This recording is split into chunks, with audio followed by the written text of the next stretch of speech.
कलम India news के नए सेगमेंट में आपका स्वागत है। बिहार के दिन भर की बड़ी खबरों को लेकर हम हाजिर हैं। आज दिन भर क्या रहा खास और बिहार की सियासत में क्या कुछ हुआ अपडेट, इसी पर हम चर्चा करेंगे। सबसे पहले बात तेजस्वी यादव की। ओडिशा के बालासोर में शनिवार को एक ही ट्रैक पर 3 ट्रेनों की आपस में भिड़ंत हो गई थी। इस हादसे में 288 लोगों की जान चली गई और लगभग 900 लोग घायल हुए हैं। रेलवे ट्रैक को फिर से बहाल किए जाने का काम अभी भी जारी है। वहीं इसे लेकर सियासत भी खूब हो रही है। बिहार के डिप्टी सीएम तेजस्वी यादव ने केंद्र सरकार पर हमला बोला है। तेजस्वी यादव ने कहा है कि वहां का दृश्य काफी मार्मिक है। उन्होंने कहा कि इतने बड़े हादसे को लेकर अभी तक जिम्मेदारी तय नहीं हुई है। साथ ही उन्होंने मामले में उच्च स्तरीय जांच की मांग की है। तेजस्वी यादव ने कहा है कि प्रधानमंत्री को इस मामले में जानकारी देनी चाहिए। बड़ी घटना हुई है और इस सब का हम लोगों को दुख है। इसमें बहुत सारे जो घायल जो हुए हैं तो बिहार के भी लोग हैं और ये अब तक का सबसे बड़ा हादसा है। इतनी बड़ी संख्या में लोगों की मृत्यु हुई है। उनके सभी परिजनों के प्रति जो है हमारी संवेदना है और लापरवाही तो हुई। आप देखिएगा जो दृश्य था वो दृश्य देख करके ही कलेजा जो है फटने लगता है। वहीं केंद्र सरकार के 9 साल पूरे होने पर बीजेपी हर राज्य में प्रेस कॉन्फ्रेंस कर सरकार की उपलब्धियां बता रही है। इसे लेकर पटना के बीजेपी प्रदेश कार्यालय में बीजेपी सांसद रविशंकर प्रसाद ने पीसी की। इस दौरान विधायक नितिन नवीन, नंद किशोर यादव और संजीव चौरसिया मौजूद रहे। रविशंकर प्रसाद ने बताया कि केंद्र सरकार 80 करोड़ लोगों को निःशुल्क राशन दे रही है। साथ ही 45 करोड़ जनधन खाते खोले गए हैं, जिसमें लाखों गरीबों के खाते में सहायता राशि दी जा रही है। इसके साथ ही कई और योजनाओं के बारे में जानकारी दी। नेशनल हाईवे का निजीकरण हुआ है क्या?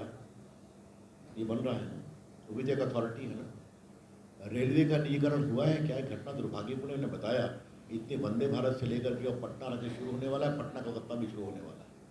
आज 8,000 करोड़ की योजना रेलवे बिहार के लिए आई है, देश भर के लिए आई है। और निजीकरण का एक फायदा भी देख लीजिए। एयर इंडिया और इंडियन एयरलाइंस की विरासत किसकी थी? यूपीए सरकार की थी। आपको मालूम है कितने जहाज खरीदे गए और आज देखिए हमने टाटा को दिया उनको तो देश को पैसा भी मिला। आज वो लगभग 500। अब बात बिहार बीजेपी के प्रदेश अध्यक्ष सम्राट चौधरी की। एक बार फिर सम्राट चौधरी ने सीएम नीतीश कुमार पर हमला बोला है। उन्होंने कहा है कि बिहार के सीएम को 2014 में पीएम का कीड़ा काटा था, तब उन्हें 2 सीट मिली थी। इस बार 0 मिलेगा। सीएम नीतीश गजनी फिल्म के हीरो की तरह है। उनका नाम हमने मेमोरी लॉस मुख्यमंत्री रखा है। सम्राट चौधरी यही नहीं रुके। उन्होंने कहा कि हमारा मंडल अध्यक्ष भी नीतीश से 10 गुना बड़ा सीएम बन सकता है। उन्होंने कहा कि बिहार में बीजेपी की सरकार बनेगी तो हम भी योगी जी की तरह यहाँ भी गुंडों का वही हाल करेंगे।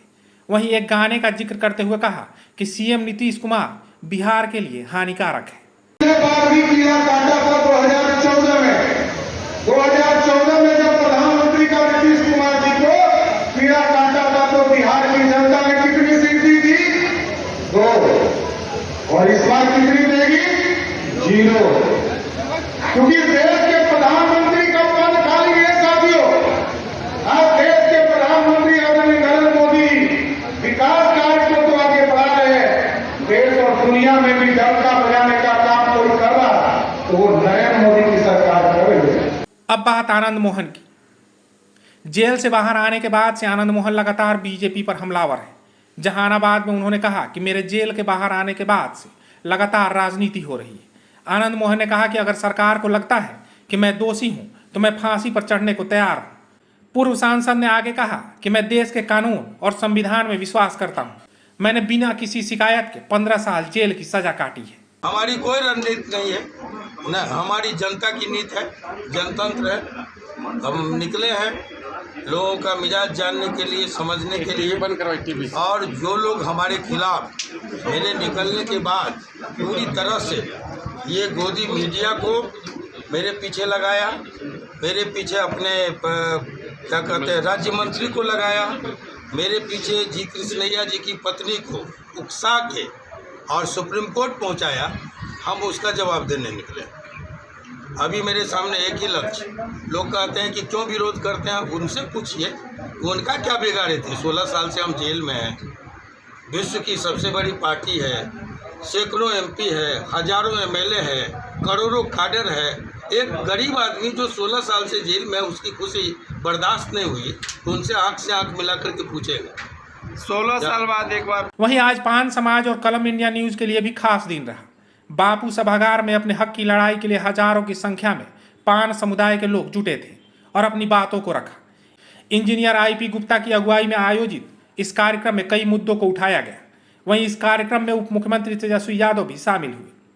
वहीं कलम इंडिया द्वारा बनाई गई डॉक्यूमेंट्री को हजारों लोगों के सामने प्रदर्शित किया गया, जिसे वहां मौजूद लोगों ने सराहा। सारण से खबर है, जहां मुबारकपुर गांव में मुबारकपुर पंचायत की पूर्व मुखिया के पति की बाइक सवार अपराधियों ने गोली मारकर हत्या कर दी।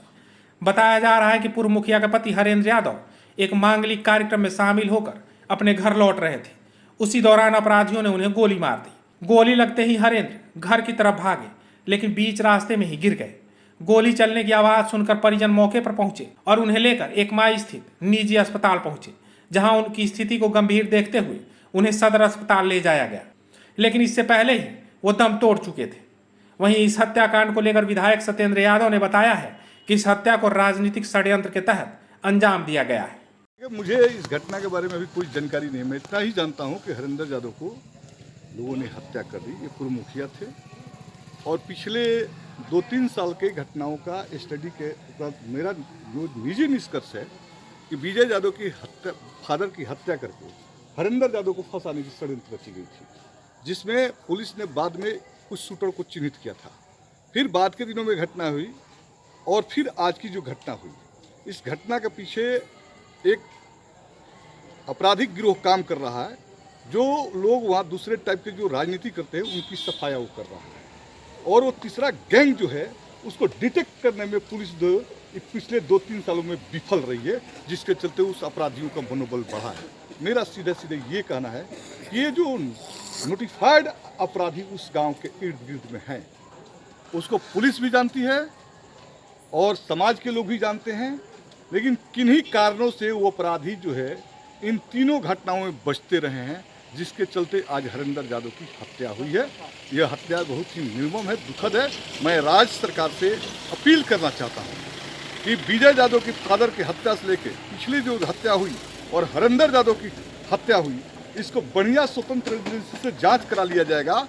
तो तीसरा जो कौन वहाँ काम कर रहा है अपराधियों का, जो एक खास किस्म के लोग को राजनीतिक दायरे से हटाना चाहता है रास्ते से, वो लोग चिन्हित होकर आएंगे और दूध का दूध पानी का पानी हो जाएगा।